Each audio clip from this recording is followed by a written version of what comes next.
नमस्कार, आप देख रहे हैं सी न्यूज भारत। मैं हूं आपके साथ उज्जवल सिंह और रुक करेंगे इस बुलेटिन का। इस बुलेटिन में बात होगी 12 की, जहां ओम प्रकाश व्यास की तृतीय पुण्यतिथि पर सेवा का होगा बड़ा आयोजन। आगे बात करेंगे धुले की, जहां पारिवारिक शादी समारोह के दौरान दो पक्षों के बीच हुआ झगड़ा। ऐसी तमाम खबरों पे करेंगे विस्तार से चर्चा। 12 में जनसेवा को समर्पित एक अहम पहल सामने आई है। स्वर्गीय श्री ओम प्रकाश व्यास मानव सेवार्थ समिति 12 द्वारा स्वर्गीय ओम प्रकाश व्यास की तृतीय पुण्यतिथि पर 20 फरवरी शुक्रवार को सेवा कार्यों का आयोजन किया जाएगा। प्रेस वार्ता में आयोजकों ने बताया कि खंडेलवाल धर्मशाला 12 राजकीय चिकित्सालय के सामने 12 में सुबह 10 बजे से दोपहर 2 बजे तक निःशुल्क मल्टी स्पेशलिटी चिकित्सा परामर्श और दवा वितरण शिविर लगाया जाएगा। शिविर में हड्डी रोग, स्पाइन, महिला और प्रसूति रोग, चर्म रोग, फिजियोथेरेपी सहित विभिन्न विशेषज्ञ चिकित्सकों द्वारा निःशुल्क परामर्श दिया जाएगा। वहीं जांच सुविधाओं पर 50% तक की छूट भी रहेगी। आयोजकों के अनुसार चिकित्सा शिविर के साथ साथ पूरे दिन पक्षियों के लिए दाना वितरण, मातृ शिशु सामग्री वितरण और भोजन वितरण जैसे जन कल्याणकारी सेवा कार्यक्रम भी आयोजित होंगे। आमजन से अपील की गई है कि अधिक से अधिक लोग शिविर का लाभ लें और इस सेवा अभियान में सहभागिता निभाएं। को समिति के प्रेरणा स्रोत की तृतीय पुण्यतिथि के अवसर पर विशाल निःशुल्क चिकित्सा शिविर का आयोजन किया गया है, जो प्रातः 10 बजे से 2 बजे तक जारी रहेगा, जिसमें 5 चिकित्सक अपनी सेवाएं देंगे। Doctor Mukul Jain, doctor Lakhan Pratap Meena, doctor Rohin Meena, doctor Archana Shakyawal, doctor Srishti Sharma, doctor Madhav Agarwal. इस शिविर की खासियत है कि शिविर में सभी समस्त दवाएं फ्री रखी गई है और जितने भी जांचें उनमें 50% की छूट रखी गई है।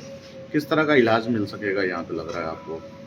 किस तरह विशेषज्ञ किस तरह के? इस 12 में पहली बार स्पाइन सर्जन के डॉक्टर 12 बता रहे हैं, जो रीढ़ की हड्डी, पैरालिसिस और जितने भी मरीज हैं उनको इलाज मिलेगा। ऑडियो स्पेशलिस्ट 12 में पहली बार आ रहे हैं, जो बच्चे बोलने में दिक्कत करते हैं, सांस फूलती है, अचानक चक्कर खाकर गिर जाते हैं। और कानों की मशीन भी लगाने का फैसला समिति द्वारा लिया गया है कि कानों की मशीन भी लोगों को लगाई जाए। सेवा दिवस के रूप में मनाया जा रहा है मतलब? जी बिल्कुल, ये समिति के प्रेरणा स्रोत के तृतीय पुण्यतिथि के अवसर पर सेवा कार्य के दिवस पर मनाया जा रहा है, जिसमें जिले भर में सेवा कार्य किए जाएंगे। ये शिविर आगे भी प्रस्तावित है आपकी समिति द्वारा। 12 से सी न्यूज संवाददाता पंकज राठौर की रिपोर्ट। धुले जिले की सकरी तालुका के पिंपलनेर में आज दोपहर एक पारिवारिक शादी समारोह के दौरान दो ग्रुप्स के बीच झगड़े की घटना हुई। झगड़े में 3 लोगों की मौत हो गई और 2 से 3 अन्य गंभीर रूप से घायल हो गए। इस घटना में सोनू गोसावी और देवेंद्र पवार की मौके पर मौत हो गई, जबकि साई गोसावी की धुले के एक प्राइवेट हॉस्पिटल में इलाज के दौरान मौत हो गई। पुलिस ने इस मामले में सोनगढ़ से 2 संदिग्धों को हिरासत में लिया है और पिंपलनेर में केस दर्ज करने की कार्रवाई चल रही है। बाकी बोलना का आधी आहे ना, तुमचं नाव सांगा। मी अशोक गिरी, माजी नगरसेवक साक्री, भटके उन्मुक्त हक्क परिषद उत्तर महाराष्ट्र शिवसेना संपर्क प्रमुख। इथं पिंपळनेर इथं घोडेमाल इथं माझ्या भाषाची मुलीचा लग्न होता, विजू गोसावी त्याची मुलीचा लग्न होता। त्यांनी पत्रिका दिली, मुलगी पिंपळनेरची मुलगी सोनगडला दिलेली आहे। तर सोनगडला दिलेली आहे तर सोनगडवाल्यांचे जरा वागणूक, त्यांचे जे ना राहणीमान सर्व आहे ना, ते लोकांना कोणाला बी भांडतात। तर त्यांनी स्टेटस टाकला की पिंपळनेर लग्नामध्ये 18 तारीख, 19 तारीख आणि 20 तारीख ह्या तारखेला आम्ही तुम्हाला काय आहे आमचा दाखवू आणि तुमचा काय अस्तित्व आहे ते संपू। तर मी रात्री मुंबईला होतो, मुंबईहून येताना 11 वाजता पिंपळनेर इथं माझ्या भाषाकडे गेलो। म्हटलं भाऊ, हे लोक असे स्टेटस टाकताय, तर स्टेटस टाकताय म्हटलं तर तुझ्या घरात लग्न आहे म्हटलं तर लग्नात भांडण व्हायला नको म्हटलं तर तू तिथला नवरदेव आहे त्यांना सांगून काही समजून दे गं, जेणेकरून भांडणं होणार नाही। पण तरी माझ्या मनात धाक होता। माझ्या मनात धाक असताना म्हणे मामा म्हणे तसं काय होणार नाही, तुम्ही या बिंदास म्हणे, आज साखरपुडा आहे म्हणे, रात्री हळदी आणि उद्याचं लग्न आहे म्हणे, तुम्ही यात म्हटलं बघा। तरी मी जयू अण्णाला सोबत घेतला, जयू अण्णाला साखरीहून निघताना, साखरपुड्याला निघताना जयू अण्णाला सोबत घेतला आणि साखरी पिंपळनेर पोलीस स्टेशनला गेलो की जेणेकरून माझ्या मनात धाक होता की भांडणं होतील, कोणाच्या लग्नात जर भांडणं झाले तर त्याच्या ते भांडणामुळे कोणाच्या लग्नाचं नुकसान व्हायला नको, म्हणून आपण पोलीस स्टेशनला जाऊन हे व्हिडिओ वगैरे तर त्यांनी जेवढे स्टेटस टाकलेले होते ते स्टेटस मी तिथं दाखवले। पण साहेब अण्णांनी साहेबांना फोन केला अण्णांनी साहेबांना फोन केला असताना साहेब आज शिवजयंती छत्रपती शिवजयंती असल्यामुळं साहेब कार्यक्रमाला होते. तर अण्णा बोलले भाऊ म्हणे एक काम करू आपण संध्याकाळी म्हणे तिथं जाऊ म्हणे आणि साहेबांशी भेटून घेऊ. आता म्हणे ते नवरीवाल्याच्या बापाला भेटून येऊन जात. आम्ही तिथं भेटायला गेले तर ऑलरेडी ते तिथं आलेलेच होते चक्कू वगैरे घेऊन खिशातून सर्व. जसे आम्ही गेलो बसायला गेलो तिथं बोलायला गेलो तर बोलताना आम्ही बोललो म्हटलं भाऊ असे असे स्टेटस का बरं ठेवता कोणाचं लग्न होऊ द्या असं तसं. त्यांनी मागं पुढं विचार केलाच नाही. माझा भाऊ आहे माझ्यापेक्षा लहान सुरेश गिरी सुपडूगिरी गोसावी त्याला डायरेक्ट मारून टाकला. जेव्हा त्याच्यावर सुटलं तर तिथं देवेंद्र ज्ञानेश्वर पवार गेला त्याला बी घाव मारला. सुरेश गिरीचा पोरगा गेला त्याला बी घाव मारला. सुरेश गिरीचा भाषा गेला सागर गोसावी त्याला बी घाव मारला आणि माझा पोरगा गेला त्याला बी घाव मारला. त्या लोकांनी प्लॅन वाईज हे घटना घडवली आहे. आम्ही पत्रकार बंधूंना आणि प्रशासन आणि शासनाला विनंती करतो जर ह्या लोकांना कमीत कमी 5-6 लोक आहेत त्यांचे नाव सांगतो मी तुम्हाला. भाई मध्ये बोल नका दाबाना. कानागिरी झुलालगिरी गोस्वामी राहणार सोनगड बाप्पा सीताराम नगर जसवंत गोपाल गोस्वामी राहणार सोनगड जतीलाल. त्याच्यानंतर अनिलगिरी हटुगिरी गोस्वामी सोनगड. त्याच्यानंतर सोनूगिरी गोस्वामी सोनगड विजूगिरी हटुगिरी सोनगड गोस्वामी आणि कमलेशगिरी शंभूगिरी गोस्वामी सोनगड. अजून काय बाकी त्यांचे नाव माहिती नाहीये. काय असले तर आम्ही नाव तुम्हाला कळवू. परशु शंभू गोसावी ह्या लोकांनी मिळून पूर्णपणे प्लॅन वाईज या आमच्यावर अत्याचार केलेला आहे.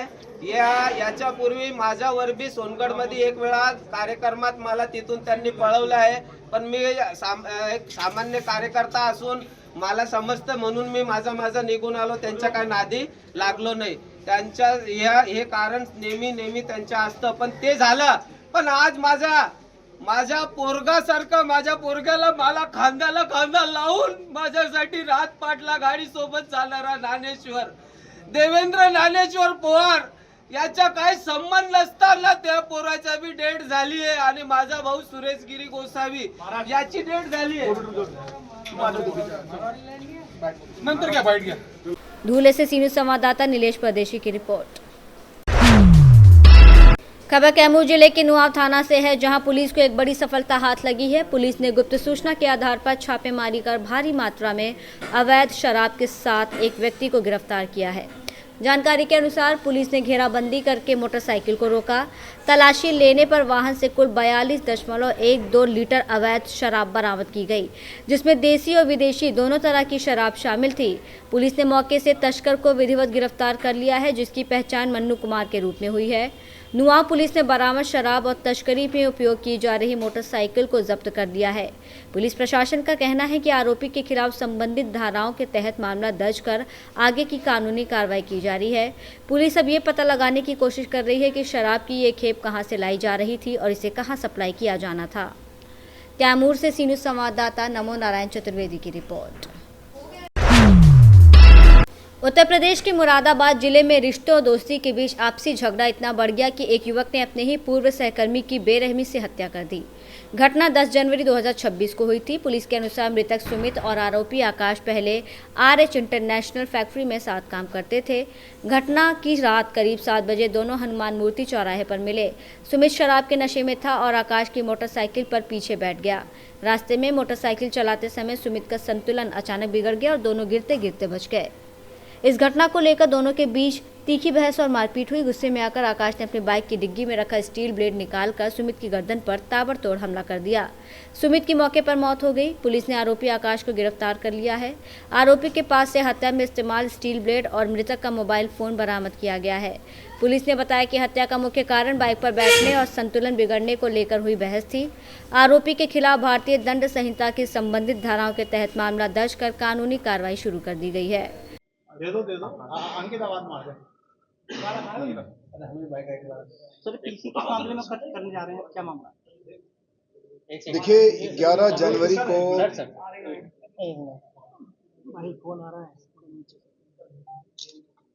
सर मोटापांडे थाना पुलिस ने एक हत्या आरोपी गिरफ्तार किया है, क्या पूरा मामला है?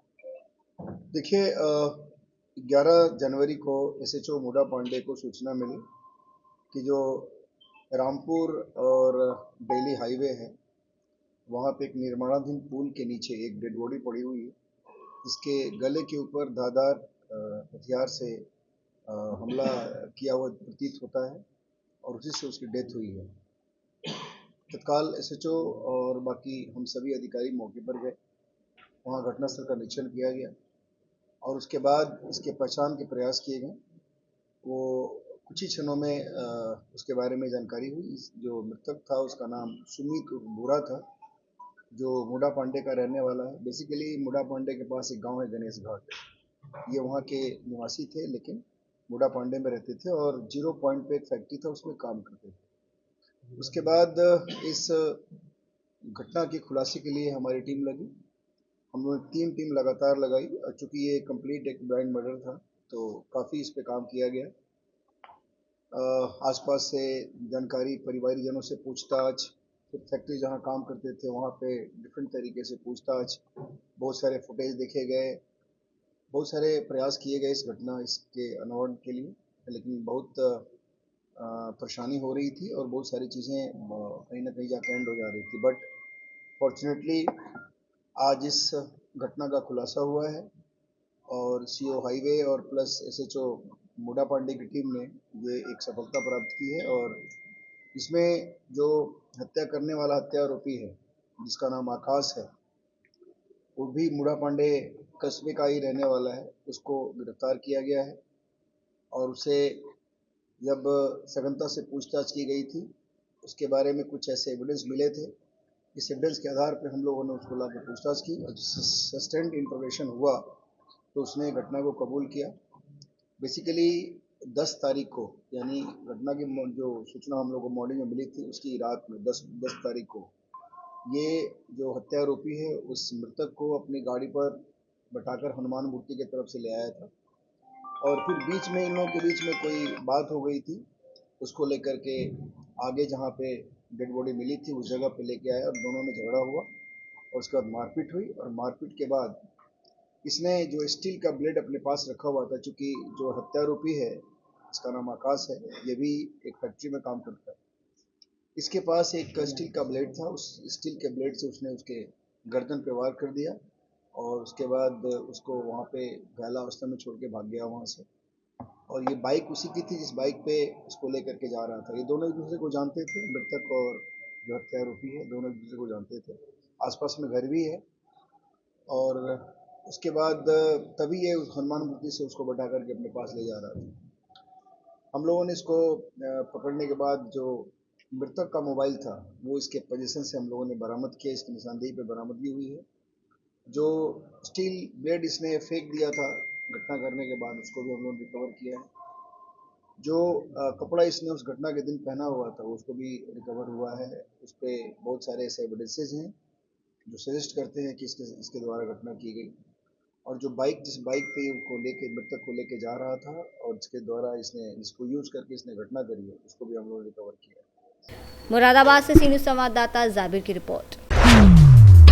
पन्ना जिले के ब्रिजपुर थाना क्षेत्र से एक दिल दहला देने वाली खबर सामने आई है, जहां एक सड़क हादसे के बाद शुरू हुए विवाद ने एक युवक को मौत के गले लगाने पर मजबूर कर दिया। मामला उमरी गांव का है, जहां 27 वर्षीय ऑटो चालक सुनील आदिवासी ने मानसिक तनाव के चलते आत्महत्या कर ली।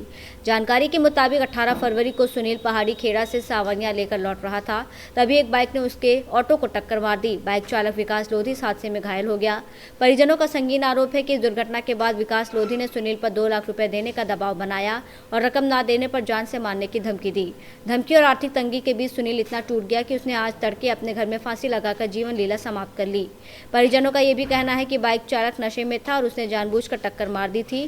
फिलहाल पुलिस ने शव का पोस्टमार्टम कराकर जांच शुरू कर दी है। अब देखना यह है कि क्या इस बेबस पिता को न्याय मिल पाएगा। पन्ना से सी न्यूज़ संवाददाता मोहम्मद रफी की रिपोर्ट। सिंगरौली के चितरंगी क्षेत्र के ग्राम बड़कुर में देर रात एक मगरमच्छ घर के अंदर घुस गया, जिससे इलाके में हड़कंप मच गया। सूचना मिलते ही वन विभाग और पुलिस की टीम तुरंत मौके पर पहुंची। टीम ने पूरी सावधानी के साथ मगरमच्छ का सुरक्षित रेस्क्यू किया और उसे आबादी से दूर सुरक्षित स्थान पर छोड़ दिया। खुशकिस्मती से घटना में कोई जनहानि नहीं हुई, लेकिन ग्रामीणों में अलर्ट रहने की चेतावनी दी गई है। सिंगरौली से सी न्यूज़ संवाददाता संतोष पनिका की रिपोर्ट। फिलहाल इस बुलेटिन में इतना ही। देश दुनिया की तमाम खबरों के लिए बने रहिए सी न्यूज़ भारत के साथ।